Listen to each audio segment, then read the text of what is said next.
નમસ્કાર, આપ જોઈ રહ્યા છો TV9. હું છું જગદીશ. સમાચારની શરૂઆત કરીશું અને સૌથી પહેલા વાત કરીશું સ્થાનિક સ્વરાજની ચૂંટણી.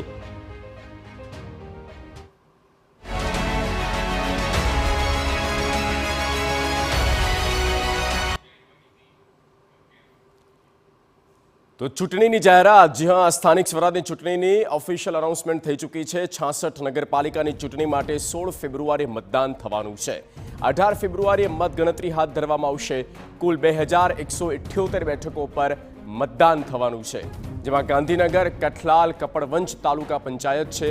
બોટાદ, વંથલી, વાંકાનેર પાલિકાની મધ્ય સત્રની ચૂંટણી છે. કોર્પોરેશનની 3, પાલિકાની 21 બેઠકની પેટા ચૂંટણી, જિલ્લા પંચાયતની 9, તાલુકા પંચાયતની 91 બેઠકની પેટા ચૂંટણી થવા જઈ રહી છે. તો બનાસકાંઠાની વાત કરીએ, હદમાં ફેરફારને કારણે ચૂંટણી નહીં યોજાય. થરાદ, ધાનેરા, વિજાપુર અને ઈડરમાં ચૂંટણી નહીં થાય. ગ્રામ પંચાયતની ચૂંટણી પણ હાલમાં નહીં યોજાય.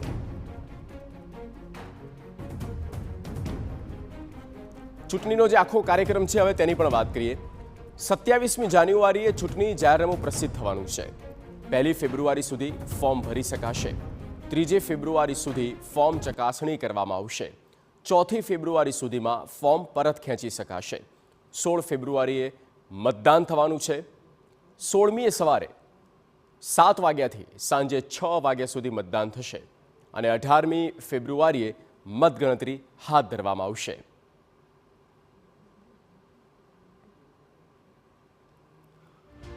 હવે વાત કરીએ કે ક્યાં યોજાવાની છે આ ચૂંટણી. 66 નગરપાલિકા છે, તેમાં જૂનાગઢ મહાનગરપાલિકા, ખેડા જિલ્લા પંચાયત, ગાંધીનગર, કઠલાલ, કપડવંજ તાલુકા પંચાયત, જ્યાં ચૂંટણી થવાની છે.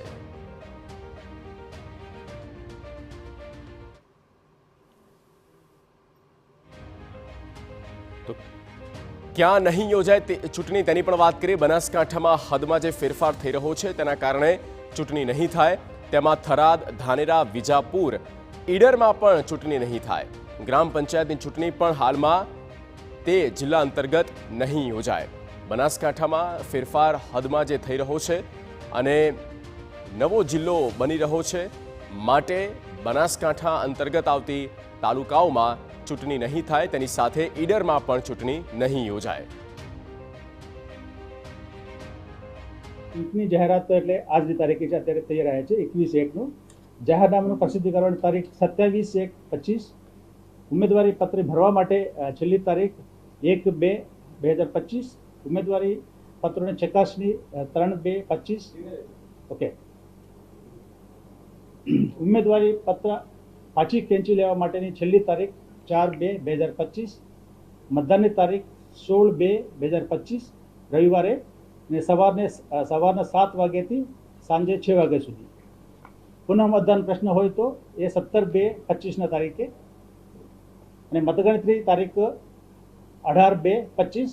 જૂનાગઢ મહાનગરપાલિકા સામાન્ય ચૂંટણી, 66 નગરપાલિકાઓ સામાન્ય ચૂંટણી, કઠલાલ, કપડવંજ, ગાંધીનગર તાલુકા પંચાયતની સામાન્ય ચૂંટણી, બોટાદ અને વાંકાનેર નગરપાલિકાની મધ્યસત્ર ચૂંટણી તથા પ્રસંગોપાત ખાલી પડેલા જે બેઠકો છે એ પૈકી અમદાવાદ, ભાવનગર, સુરત મહાનગરપાલિકાની 3 બેઠકો, 15 નગરપાલિકા પૈકી 21 બેઠકો વોર્ડની, ને 8 જિલ્લા પંચાયતની 9 બેઠકો તથા 72 તાલુકા પંચાયતની 51 સીટો પર પેટા ચૂંટણી યોજવા માટે અમે 19/12/24 તારીખે મતદાર યાદી મુસદ્દા પ્રસિદ્ધ કરવામાં આવેલ હતી. થરાદ, ધાનેરા, વિજાપુર, ઈડર એના આજ ફેરફાર થવાથી સીમાંકનનો પ્રશ્ન છે. સરકાર કક્ષેથી જે શું અસર પડે છે સીટો ઉપર બધા કરીને આપે તો પછી હવે તે પ્રમાણે કરીશું. ગ્રામ પંચાયત માટે ઓલરેડી મેં કહી દીધું, જે રિઝર્વેશનની કામગીરી અત્યારે ચાલુ છે એ પૂરું થાય પછી કરવામાં આવશે. ફરી 3 વખત કીધું, ફરી એના ઉપર કોઈ મતલબ નથી. Political editor Kinjal Mishra phone પર. કિંજલ, પંચાયત અને પાલિકાનું ચૂંટણી બ્યુગલ ફૂંકાઈ ગયું છે. એક જૂનાગઢ મહાનગરપાલિકા અને 66 નગરપાલિકા. જી કિંજલ.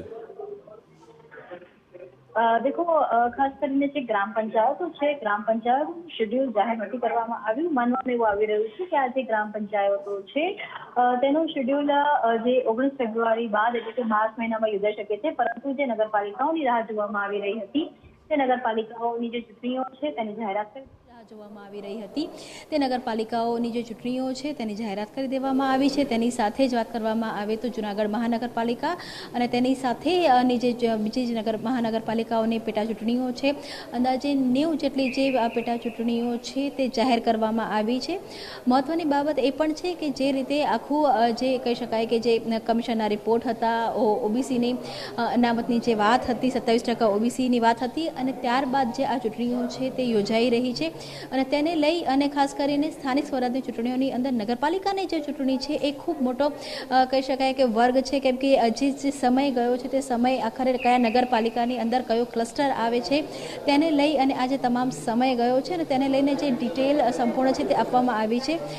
મહત્વની બાબત એ પણ છે કે વિધાનસભાનું સત્ર શરૂ થાય તે પહેલાં જે આ સંપૂર્ણ જે ચૂંટણીનો કાર્યક્રમ છે તે પૂર્ણ પણ થઈ રહ્યો છે, એટલે કે 20 દિવસ જેટલો જે સમય છે કે જેની અંદર જે ચૂંટણી છે તે પૂર્ણ પણ થઈ જશે. અને જે નગરપાલિકાની વાત કરવામાં આવે કે તાલુકા પંચાયતની વાત કરવામાં આવે કે જ્યાં ચૂંટણીઓ યોજાવાની છે ત્યાં કહી શકાય કે આજથી જ કોડ ઓફ કન્ડક્ટ છે તે લાગુ પડી જશે. એટલે કહી શકાય કે ચૂંટણી જાહેર કરવામાં ખૂબ લાંબો સમય છે તે કરી લેવામાં આવ્યો, પરંતુ જે ચૂંટણીનો આખો જે કાર્યક્રમ છે તે અંદાજે 20 થી 25 દિવસનો જે છે કે જેની અંદર જે ટોટલ રાજ્યની વાત કરવામાં આવે તો પેટા ચૂંટણી સહિતની જે ચૂંટણીઓ છે એ 90 જેટલી જે બેઠકો છે તેની ઉપર યોજાવાની છે, કે જેને લઈને જે આખો જે ડિટેલનો કાર્યક્રમ છે તે પણ આપવામાં આવ્યો છે. તેની સાથે જ ચૂંટણીના સમયે ક્યારે ફોર્મ ભરાશે તેનાથી લઈને ક્યારે ફોર્મ પાછું ખેંચાશે અને જે ઓનલાઈન પણ જે તમામ ફોર્મ છે તે મૂકવામાં આવ્યા છે. હવે જોવાનું એ છે કે આ જે ચૂંટણીમાં દમખમ કઈ રાજકીય પાર્ટીઓ છે તે બતાવશે, કેમ કે બંને બાજુ ભાજપની વાત કરવામાં આવે કે કોંગ્રેસની વાત કરવામાં આવે, બંને પાર્ટીઓમાં પણ છેલ્લા એક સપ્તાહથી જે બેઠકનો દોર છે તે ચાલી રહ્યો છે. આ વખતે જે ઓબીસી ફેક્ટર છે તેની સાથે જ કઈ જે કહી શકાય બેઠક પર અનુસૂચિત જાતિ છે, ક્યાંક અનુસૂચિત જનજાતિ છે, અનામત છે, જે ડિટેલમાં આખો જે રોસ્ટર છે તે પણ ચૂંટણી કમિશન દ્વારા જાહેર કરવામાં આવ્યું છે. ત્યારે જોવામાં આવશે કે હવે રાજકીય પક્ષો છે, આ નગરપાલિકાની વાત કરવામાં આવે કે તાલુકા પંચાયતની વાત કરવામાં આવે કે પછી જિલ્લા પંચાયત અને મહાનગરપાલિકામાં કયા ચહેરાઓને ચૂંટણીના મેદાનમાં ઉતારે છે. બિલકુલ કિંજલ, અને નોંધનીય બાબત એ પણ છે કે બનાસકાંઠામાં જે અત્યારે હદમાં જે ફેરફાર થઈ રહ્યા છે ને તેના કારણે બનાસકાંઠા અંતર્ગત આવતી જે પણ તાલુકા છે, તાલુકા પંચાયતો છે, તેમાં પણ ઇલેક્શન નથી થવાનું અને સાથે ઈડરનો પણ સમાવેશ.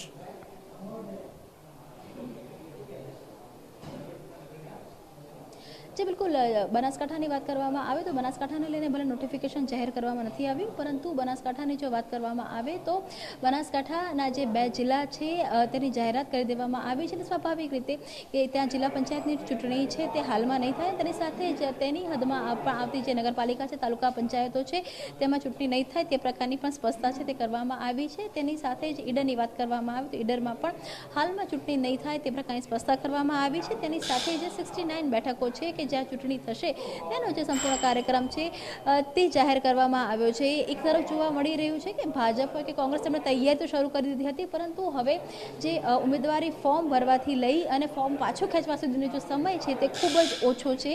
ત્યારે જોવાનું એ છે કે કયા ચહેરાઓ છે તેના રાજકીય પક્ષો ચૂંટણીના મેદાને ઉતારશે. ઓકે કિંજલ, આભાર તમામ માહિતી આપવા માટે. તો 2176 બેઠક પર જ્યાં મતદાન 2178 બેઠક પર મતદાન થવાનું છે. મહાનગરપાલિકાની 3 અને પાલિકાની 21 બેઠકોની આ પેટા ચૂંટણી થવા જઈ રહી છે. માત્ર બનાસકાંઠા જિલ્લો છે જેમાં જે જિલ્લામાં ફેરબદલ થઈ રહી છે, એટલે કે 2 જિલ્લા થઈ રહ્યા છે, એટલે માટે બનાસકાંઠા અંતર્ગત આવતી જે પણ પંચાયતો છે, તાલુકા પંચાયતો છે, તેમાં ચૂંટણી હાલ પૂરતી નહીં યોજાય, તેની જાહેરાત કરવામાં નથી આવી. તો તમામ જે રાજકીય પક્ષો છે તે પ્રત્યક્ષ કે પરોક્ષ રીતે પણ હવે આ ચૂંટણીના મેદાનમાં ઝંપલાવવા માટે તૈયાર છે અને તેને લઈને ખૂબ જ ઓછો સમય છે. અત્યારથી ચર્ચાઓ, તૈયારીઓ, સમીકરણો સેટ કરવા બધું જ થઈ રહ્યું છે.